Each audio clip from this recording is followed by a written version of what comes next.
Esta hora recibimos ya en este estudio a nuestro invitado. Se trata de Edwin Bedoya, dirigente sindical, a quien agradecemos por atender esta invitación. Edwin, gracias por estar en este estudio. ¿Cómo está? Buen día.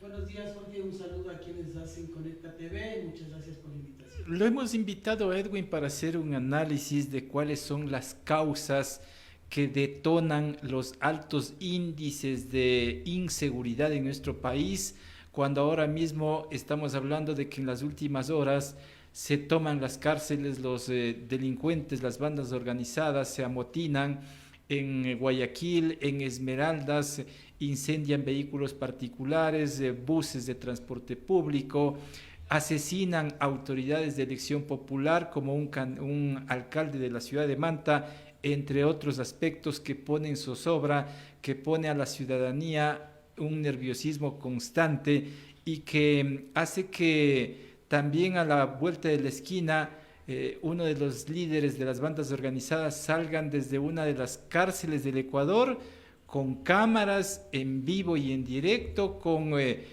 uniformados de la policía, con armamentos de grueso calibre, a pedir paz, a pedir un pacto al resto de líderes de las bandas organizadas. Una serie de cosas que no terminamos de entender bien y que no veíamos en nuestro país, sino en películas. Pero, ¿por qué llegamos a estos temas? ¿Por qué llegamos a hablar de esto? ¿Por qué llegamos, Edwin, desde la visión de los trabajadores, a tener esta escalada de violencia inusitada en nuestro país? Por favor. Bueno, las causas, primero comenzando, es el desempleo, la pobreza, la falta de recursos para atender a los sectores sociales, en los servicios básicos de educación, salud. Un deterioro de todos estos factores hace que se reviente todo este índice de criminalidad. Nuestros jóvenes, al terminar o al haber desertado a las escuelas después de una pandemia y no haber tenido un plan de reinserción, el gobierno al no tener un plan de inserción del empleo, de desarrollo del empleo para poder generar empleo, y muchos de estos jóvenes que están en la desocupación, sobre todo de los sectores más empobrecidos, se ven tentados, acechados por las mafias para poder cooptarlos. Y eso hace que de alguna manera las mafias organizados se empiecen a generar, ellos más bien una serie de inteligencias para cooptar esto e ir creciendo.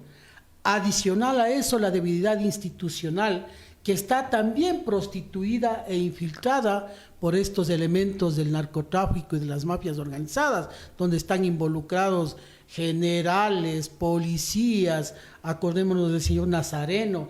O sea, no es que esto está recién, esto ha ido creciendo porque no ha habido una política de ir parando justamente todos estos aspectos. Pero ¿desde cuándo se viene arrastrando todo esto? Es la otra pregunta. Bueno, ahí nosotros lo que tenemos y lo que se ha mencionado es que sí hay parte de culpa de todos los gobiernos, pero sí hay que ver que al no tener un plan, por lo menos de crecimiento económico con la generación de empleo, al no tener un plan de rehabilitación en las cárceles, al no tener un plan de inteligencia para controlar las mafias del narcotráfico, nos vemos abocados a eso. Es decir, yo diría que desde el gobierno de Correa, si bien es cierto, algo se hizo, pero no es que se hizo lo suficiente. Más bien, de alguna manera se propició para que no se controle a los pequeños consumidores de alguna manera, pero esto ha ido creciendo. En los barrios vemos pequeños consumidores, pero ahí no es el problema, pues. El problema está en quienes les venden y va creciendo ese consumo porque van desarrollándose las maneras de que en las escuelas y en los colegios empiecen a obligarles a consumir. Entonces hay un mercado de personas, de jóvenes, de niños que están ahí para poder comprar la droga y los consumidores han ido creciendo porque no ha habido esa política, por lo menos de prevención de estos aspectos. Y eso se suma también la tabla de droga que se aprobó en el gobierno de Rafael Correa. A eso me refiero, es decir, se aprueba una tabla sin medir las consecuencias que tendría y sin poder saber para qué darles de ala a estos narcotraficantes para que sigan en el tema de la microventa.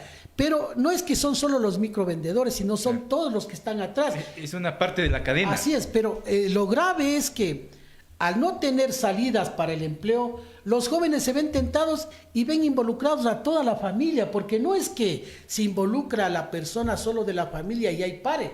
No, nosotros hemos visto casos en los recintos, en la costa ecuatoriana, sobre todo en las zonas rurales, donde familias enteras se han visto obligadas, chantajeadas a seguir vendiendo esta droga porque está involucrado uno de sus hijos y no ha podido pagar. Y no es que han mejorado sus condiciones de vida, siguen deterioradas y más bien ahí sí, digamos, en una escala de no saber si van a vivir hoy día o mañana o hasta un año podrán vivir o después les asesinarán. O sea, esa incertidumbre se ve en las familias ecuatorianas que se sumen en la pobreza. Entonces, por eso digo, las causas: la pobreza, el desempleo y la falta de educación son una de las causas, pero como no ha habido políticas para poder enfrentar y eliminar, y como ahí tenemos una policía prostituida, tenemos jueces corruptos, jueces comprados, cohechados, amenazados, policías que se han metido en el tema de la droga, policías que están arriesgando sus vidas frente a estos temas. Entonces no hay una política integral que permita poder tener un control y permita tener un avance de poder frenar estos Pero Edwin, espacios. ese problema estructural que usted está explicando pasa por la ideología de los gobernantes de turno. No pasa por ningún tipo de ideología, eso pasa porque no hay políticas. No hay políticas de crecimiento económico. Pero no podemos decir que es lo mismo una política de un gobernante de izquierda que una política de un gobernante de extrema derecha, por ejemplo. Yo no creo que las políticas de los gobiernos de izquierda o de los gobiernos de la derecha sean el buscar el deterioro de la sociedad. Ahí la política de la derecha es enriquecerse a costa de los trabajadores, y sí, ellos tienen más una influencia de que puede suceder este tema. Ajá. Pero aquí no hemos tenido gobiernos de izquierda, hemos tenido gobiernos de derecha. Y ese es el problema. Creer que... ¿El de Rafael de Correa es de izquierda o de derecha? A mí me parece que es de derecha. Acuérdense que benefició a la banca, eliminó el pago de la deuda que tenía con el IES. Entonces, mejoró las condiciones empresariales de las élites económicas empresariales. Entonces, ¿fue un gobierno populista de derecha? A mí me parece que sí, porque si no, usted vea, los dos gobiernos que han venido han gobernado con las leyes que dejó creando Correa. Ninguna de las leyes han sido derogadas, pues. Entonces, a mí me parece que hay un acuerdo entre las élites económicas y en los gobiernos, incluso por eso fue, y con todo respeto, déjeme decirle, con todo respeto, que por eso se hizo el fraude a Yacu Pérez para que no entre un gobierno que iba a ser por lo menos de tendencia de izquierda. Entonces, ahí siguen una misma línea de derecha estos gobiernos y este es el deterioro que tenemos en la sociedad. ¿Eso significa entonces que difícilmente podemos dar un giro en una estructura corrupta que tiene el Estado? Es que está toda la corrupción infiltrada en las instituciones de control. Y mira, yo hoy le escuchaba al señor Bravo realmente ya preocupado porque no hay salidas y ante la discrepancia del periodista, claro, dijo, bueno, esto es un daño estructural, pero el diagnóstico ya lo sabemos, pues. O sea, todos ya sabemos que es un daño estructural, pero ¿qué se ha hecho? Claro. ¿Qué se ha hecho para poder mejorar la inteligencia en la policía? ¿Qué se ha hecho para poder mejorar a los jueces que están en el tema de corrupción? Más bien se les ha perdonado, se les dejan suspensos, pero vuelven a funcionar. Entonces, todos los actos de corrupción que están institucionalizados no se ha dado salidas. Y no es una responsabilidad solo del gobierno, es una responsabilidad de todas las instituciones llamadas a controlar el tema de la justicia y el tema de ejecutar el tema de la justicia. Al ser estructural el problema, significa que estamos hablando de problemas muy serios y que difícilmente el próximo gobernante va a poder solucionar el tema de un momento al otro, o de un día al otro, de un mes al otro. Además, el próximo gobernante tendrá poco tiempo, Edwin. Así es, eso nos preocupa a nosotros, que el gobierno que venga va a tener más problemas para poder aplicar una política. Y ahí viene el tema del poder concatenar, o poder coordinar, o ponerse de acuerdo, como quieran llamarlo, entre la Asamblea y la Presidencia de la República, de quien se elija. Es decir, hacer una mesa de crisis entre la Asamblea y el gobierno de turno que ingrese para tratar leyes fundamentales, no tratar otro tipo de cosas que no se van a poder ejecutar en 15 meses, sino dejar sentadas las bases las bases para poder pelear sobre este tema de prevención y ejecución de los aspectos que están pasando. Es el tema del empleo, el tema de la pobreza, el tema de la educación, el tema de la seguridad social.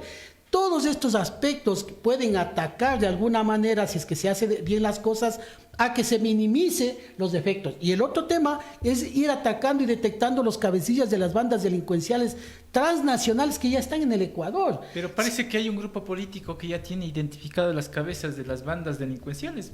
Bueno, a mí me parece que no sé si fue un lapsus o como dice, le traicionó el subconsciente de las declaraciones de esta persona, pero eso nos hace ver que algo puede haber. O sea, dicen, cuando el río suena a piedras traen, dicen, yeah. y lo último que pasó hace 2 días, fíjese usted, 5 cárceles involucradas en un tema de levantamiento, caos en las calles, sabotaje en los almacenes.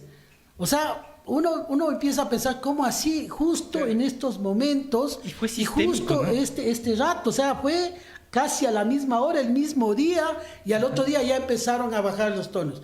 Y ahí se visibilizó más la influencia que tiene el poder de las mafias cuando empiezan a dar ruedas de prensa y decir, ya, queremos ir a la paz, queremos ir a la tranquilidad, o sea, volver. Es decir, nosotros dependemos de que si ellos dan las órdenes de entrar al caos al país, vamos al caos. Y la policía lo que hace, y ahí sí me preocupa, la policía, porque ayer unas declaraciones de un comandante del ejército que fue el que se infiltró en toda la cárcel, decía, el ejército entró, no la policía. Pero ojo que el ministro del Interior, Juan Zapata Edwin, reconoce públicamente que un uniformado de la policía que aparece detrás de este delincuente Fito es precisamente de la Policía Nacional. Eso es grave. A eso me refiero, por eso es que yo al menos, y la percepción de la ciudadanía, pensaría que es el ejército el que está un poco más limpio, que cuando entra a la cárcel se asustan los líderes de las bandas porque entra el ejército y empieza a descubrir una serie de armamento. Pero fíjese usted, ¿qué es lo más grave? Acuérdese usted que ya tuvimos estados de excepción en las cárceles, claro, donde supuestamente ya se iba a poner dispositivos para que no entren más armas, pero resulta que esta vez encontramos armas de más grueso calibre que ni siquiera el ejército lo tiene. Yo no sé si vieron una ametralladora como las de Rambo, claro, ahí, y ni siquiera la policía la tiene. Entonces digo, ¿cómo entran estos? Ya nos dijeron que habían hecho requisas en la vez anterior. Es decir, las cárceles no son manejadas por el gobierno ni por el Estado. Nosotros dependemos de la voluntad de los jefes de las mafias para que el país o vuelva a la tranquilidad o vuelva al caos. Y eso me parece peligroso. Pero habría también que pensar, hilando fino, si estos delincuentes, estos líderes que aparecen ahora públicamente invocando a la paz y llamando inclusive a la moral, si tienen algún vínculo con partidos y movimientos políticos. Ahí viene inteligencia. Ahí viene el tema de inteligencia. Acuérdense, a ver, el capitán Zapata debe a la ciudadanía. Acuérdense que usted, ¿qué dijo antes de las elecciones? Tenemos detectados aquí los candidatos que están vinculados con mafias. ¿Dieron nombres? ¿Hay algún pronunciamiento de la Fiscalía sobre esa investigación? No hay nada. Y eso nos hace ver, o están negociando con las mafias, porque ya saben quiénes son para tener un país en calma. Yo le voy a contar algo. Nosotros, por las visitas que hacemos a nuestros sindicatos en provincias, en una provincia que no quiero decir el nombre, eran las fiestas. Y el alcalde había tenido que negociar con las mafias de ese sector para que en las fiestas por lo menos no hagan nada. Fíjese usted. Entonces llegamos a ese extremo. O sea, eso es lo que está pasando.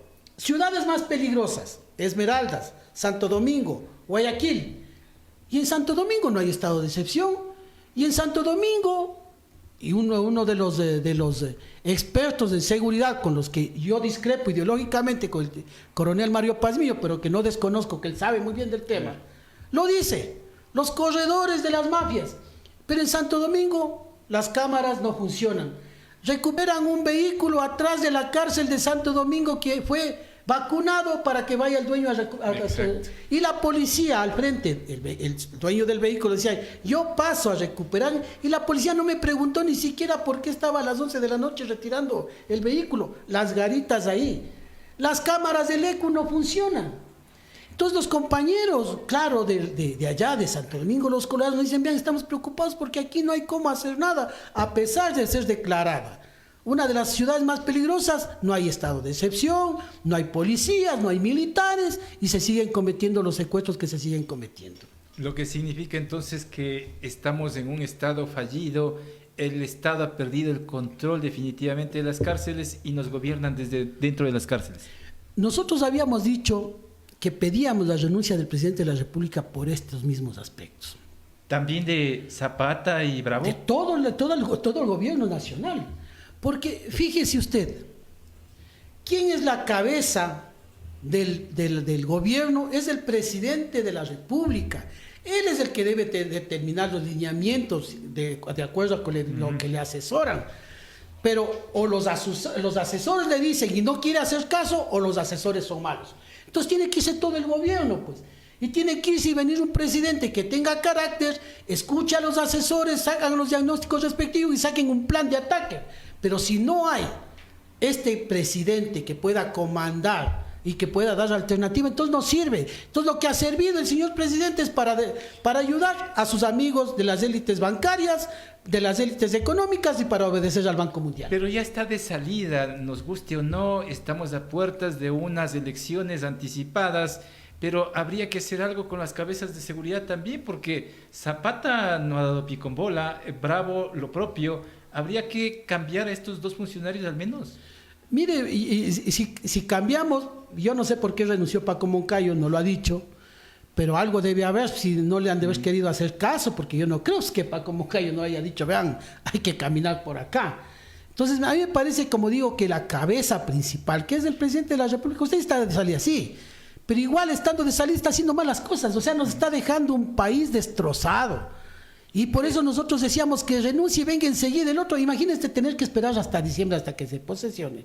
¿Qué va a pasar? ¿Qué va a pasar con este país que está secuestrado por las mafias, por la corrupción y por la inseguridad? En donde usted tiene que estar pendiente, cogido el teléfono a ver si su esposa, su hijo han llegado a la casa con bien o con mal. Y nosotros también a ver si podemos llegar a casa. Yo tengo un tema personal. Mi hija es médico rural.